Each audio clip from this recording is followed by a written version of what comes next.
చివరిలో రామనామం చెప్పి జీవితాన్ని ముగించాడు. అంత్యకాలే చ మామేవ స్మరన్ ముక్త్వా కళేబరం. ఇంకో చోట అంత్యకాలే చ మామేవ మామనుస్మర యుధ్య చ. అంత్యకాలం యందు నన్ను స్మరిస్తూ ప్రాణం విడిచాడు అని. అక్కడ అడవిలో మునివారుడు చనిపోయేటప్పుడు, ఇక్కడ దశరథుడు మరణించేటప్పుడు వాల్మీకి ఒక అందమైన మాట అంటాడంటే, ఆ చాలా అందమైన మాట. చిద్యమానమివాశక్తః ప్రాతుమన్యో నగో నగం. చాలా గొప్ప మాట అండి ఇది, చాలా వండర్ఫుల్ మాట ఇది.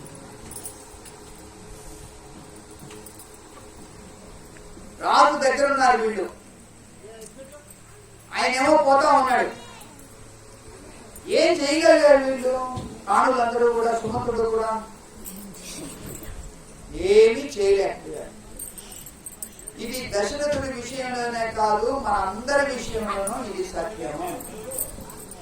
ఏంటి ఏదంటే, చెట్టును నరుకుతూ ఉంటే పక్కన చెట్టు చూస్తూ ఉంటుందే గాని ఏమీ చెయ్యలేదు, కాపాడలేదు. అలాగే ఏ రోజు యమదూతలు కదిలి వస్తారో ఎంత మంది చుట్టూ ఉన్నా గాని వాళ్ళెవరూ కూడా యమదూతల నుంచి కాపాడలేరు. ఎంతమంది డాక్టర్లు ఉన్నా గాని, ఎంతమంది నర్సులు ఉన్నా గాని, ఎంతమంది రాణులు ఉన్నా గాని, ఇంకా మిగతా రాజులున్నా కానీ, ఎంతమంది ఉన్నా కానీ ఎవ్వరూ కూడా ఏమీ కాపాడలేదు. ఒక చెట్టును నలుగుతూ ఉంటే పక్కనుండే చెట్టు చూస్తూ ఉన్నట్టుగా నా చుట్టూ ఉండే మనుషులు నన్ను చూస్తూ ఉంటారే కానీ పోతూ ఉంటే వాళ్ళు ఏమీ నన్ను కాపాడలేదు. ఇది విషయం. వ్యక్తిగతంగా ఆ భయంకరమైన దారుణమైన సన్నివేశాన్ని మనం ఎదుర్కోవాలి కానీ ఇంకెవ్వరూ కూడా మనల్ని కాపాడలేరు యమదూతలు వచ్చినప్పుడు. కనుక ఇది కేవలం దశరథుడికి సంబంధించిన విషయం అనుకుంటే అంతకు మించిన పొరపాటు లేదు. కనీసం దశరథుడైనా అంతఃపురంలో పడక మీద పడుకుని చచ్చిపోయాడు. కానీ మనం చూస్తూ ఉన్నాం, రోజు లారీల కింద పడిపోయిన వాళ్ళను, యాక్సిడెంట్ లో చనిపోయిన వాళ్ళను, హాస్పిటల్లో ఒంటరిగా చనిపోయిన వాళ్ళను. ఇవి కర్మఫలాలంటే ఎవరి కర్మఫలం ఎలా వస్తుందో మనం చెప్పలేము. సో ఆది కవి అయినటువంటి వాల్మీకే మాట్లాడగలుగుతాడు ఇట్లాంటి మాటలు. చిత్యమానం ఇవ అశక్తం ప్రాతుమన్యో నగో నగం. ఒక చెట్టును కొడుతూ ఉంటే మిగతా చెట్లు చూస్తూ ఉండాల్సిందే గాని అవి ఏ విధంగానూ కాపాడలేవు అని వాల్మీకి మహర్షి లాంటి వాడు ఈ మాటను మాట్లాడారు. కాబట్టి ఒక వ్యక్తి ఎలా మరణించాలో ఆలోచించుకోవటానికి జీవితం ఉంది. కాబట్టి ప్రశాంతంగా ఆనందంగా జీవితాన్ని సమాప్తం చేయాలనుకుంటే ఒకరు గడిపేటువంటి మంగళకరమైనటువంటి జీవన విధానం మీద ఆధారపడి ఉంది కనుక రాముడికి జన్మనిచ్చిన అతని జీవితమే ఇలా ముగిసింది.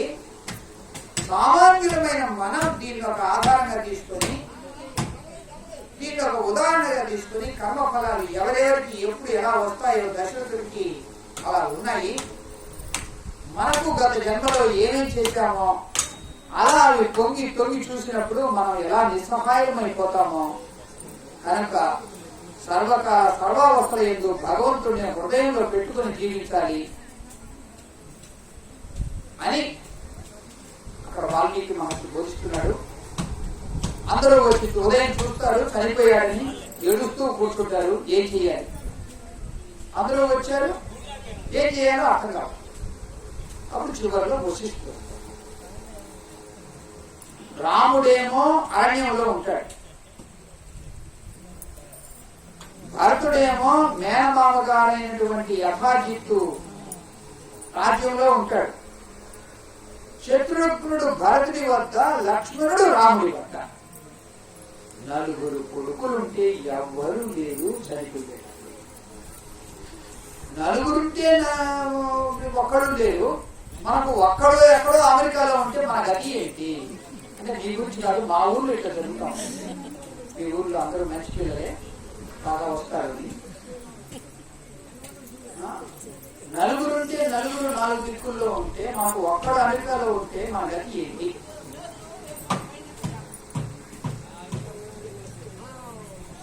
ఇప్పుడు